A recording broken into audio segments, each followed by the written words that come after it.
Again with South Carolina Congressman, member of the House Armed Services Committee, Joe Wilson. Nice to see you, sir. Thanks for being here. Honor to be with you.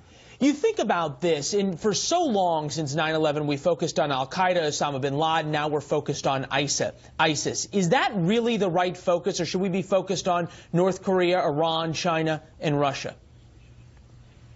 Actually, to me, the direct threat are Islamic terrorists, and so we should be focused on that. And I am particularly concerned that the president is wrong.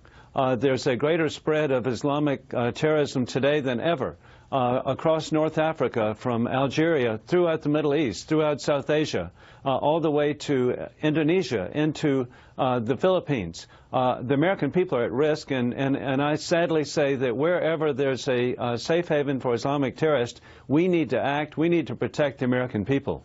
I understand the idea of stomping out radical Islamic terrorism. I guess my question, though, is what's sort of the existential threat to America now 15 years later? Is it Russia, China, North Korea with nuclear weapons, or is it guys running around in pickup trucks in the Middle East? Well, the direct threat, again, as we've seen in San Bernardino, as we saw in Orlando, are the Islamic terrorists. But I'm glad you brought up, indeed, sadly, the consequence of North Korea. I am one of 3 members of Congress who's actually visited Pyongyang.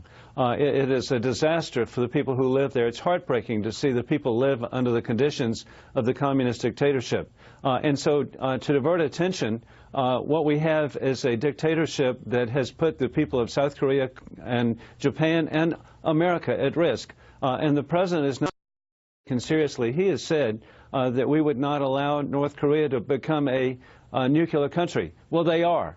And it's the same thing as the red line in Syria. The president is not taken seriously, and the American people are at risk. Well, there's a lot of American presidents who said they wouldn't allow North Korea to become a nuclear power. I don't know if we can pin that one on President Obama.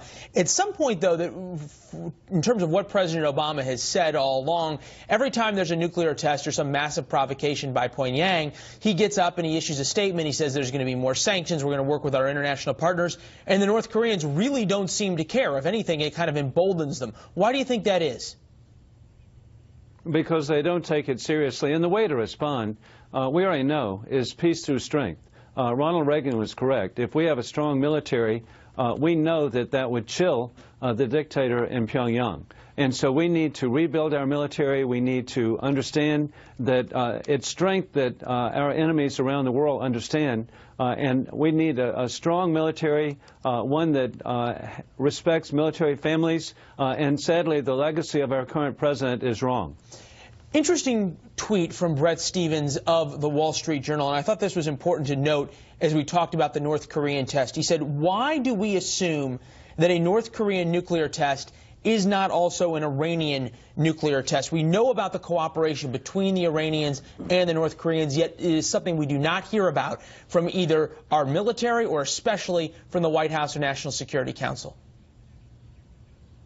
And I think there is obviously a direct relationship, and that's why it's so appalling that the president provided $400 million by ransom, which we now find out is $1.7 billion. This puts American families at risk. By this being in cash, gold, silver, whatever it is, it puts the American families at risk. It's utterly inconceivable, the failed legacy of Barack Obama for the American people. One has to wonder if any of that cash given to the Iranians ended up in the North Koreans' hands, who need it so desperately and obviously have something that the Iranians want. Congressman Wilson, appreciate your time, sir. Thanks so much.